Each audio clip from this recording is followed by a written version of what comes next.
ada 5 benda kenapa Nabi Isa perlu turun balik.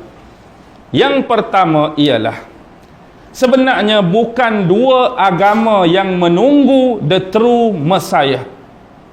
Siapa dia the true Messiah? Nabi Isa. Islam tunggu Nabi Isa, Kristian tunggu Nabi Isa. Hakikatnya the true Messiah yang sebenar memang sudah dijelaskan oleh Allah dalam kitab Taurat. Orang-orang Yahudi memang menunggu raja segala raja di akhir zaman, iaitu the true Messiah. Sebenarnya the true Messiah dah hidup zaman mereka yang bernama Isa ibnu Maryam, Al-Masih ibnu Maryam tu.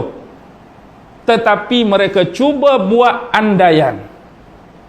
Sebab the true Messiah akan hidup kekal sampai ke akhir zaman. Dan andaian ini berbaloi bila mereka cuba melakukan konspirasi dengan Maharaja Rom dan Yahudi-Yahudi yang lain. Kalaulah Isa ni dah yang sebenarnya the true Messiah, pasti dia tak akan terbunuh, pasti dia tak akan kena salib. Padahal itu dah yang sebenar. Tapi dia nak uji teori dia, mereka mengandaikan, kita try hak ni, tiba-tiba Allah.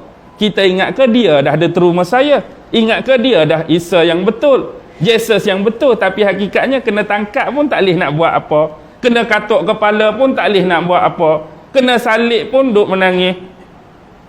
Nak kena bunuh pun duk mengaduh. Eli lima sabaktani. Bapak pasal apa kamu tinggalkan aku? Perkataan waktu dia sedang mengeluh di salib. Hakikatnya ni bukan orang yang sebenar. Padahal walakin syubbiha lahum tadi. Hak ni dah dia duk tunggu tu. Tapi sebab bagi dia, Allah takkanlah kita sendiri boleh bunuh orang hebat ni. Dia mati, dia kena salib. Tu. Hakikatnya sekarang, pandangan mereka mula terlontar kepada the false Messiah. Bila Messiah sebenar terabai, the false Messiah akan muncul, iaitu Abang Bujal. Bujal. Ingat tak Bujal? Komik masa kita kecil-kecil dulu. Sebelum Bujal tu Bambino kan? Tu zaman saya tu Bambino, Bujal. Okey, Dajjal. Sekarang Dajjal lah yang akan menggantikan tepat the true Messiah di sisi penganut-penganut Yahudi Zionis.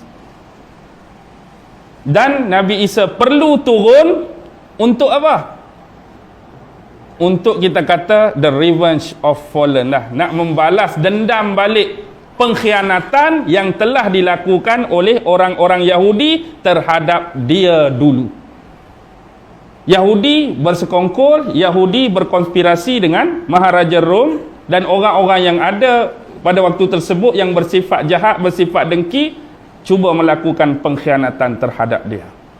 Tapi waktu tu Allah angkat dia, tak ada peluang. Ni peluang dia turun, balas balik pengkhianatan tersebut. Dan tak ada umat lain yang patut disalahkan dan dikenakan dalam isu ni kecuali Yahudi. Dan yang paling penting, membunuh ketua mereka yang mereka anggap the true Messiah tapi the false Messiah, iaitu Dajjal. Sehebat kita hari ni, setinggi mana teknologi kita, sepandai mana kita berperang, bertarung dan berpencak silat, Dajjal bukan lawan bagi kita. Dan pembunuh yang sebenar bagi diri Dajjal cuma Nabi Isa. Kita hanya cuma boleh mempertahankan diri mengelak fitnah Dajjal.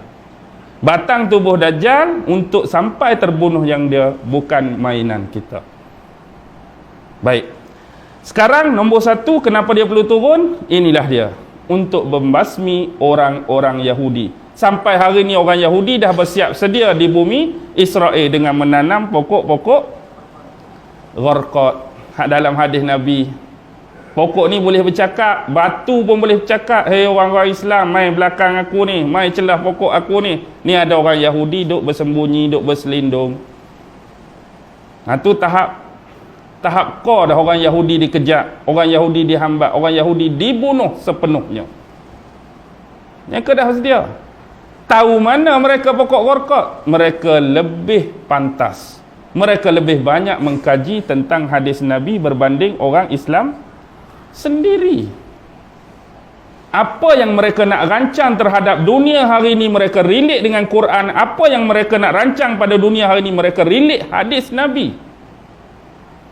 Mereka tengok peredaran dan kronologi setiap hadis, mereka cuba larikan isu yang sebenar. Contoh, kalau Nabi kata akan jadi lagu ni, mereka kalau boleh cuba alihkan pandangan biar jadi lagu lain. Tu kerja Yahudi. Kalau Nabi kata akan jadi lagu ni, kalau boleh biar orang faham jadi lagu ni.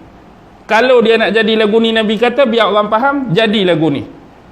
Biar orang jadi bengkok. Ayat pertama Allah dah jelas. Alhamdulillahillazi anzala ala abdihil kitab walam yaj'al lahu iwaja. Tidak ada kebengkokan di dalamnya. Islam lurus, Quran lurus. Kerja Dajjal cuma bagi bengkok. Nak suruh orang tinggal Islam, kita tak tinggal Islam. Nak suruh orang lari pada Quran, orang Islam tak lari Quran.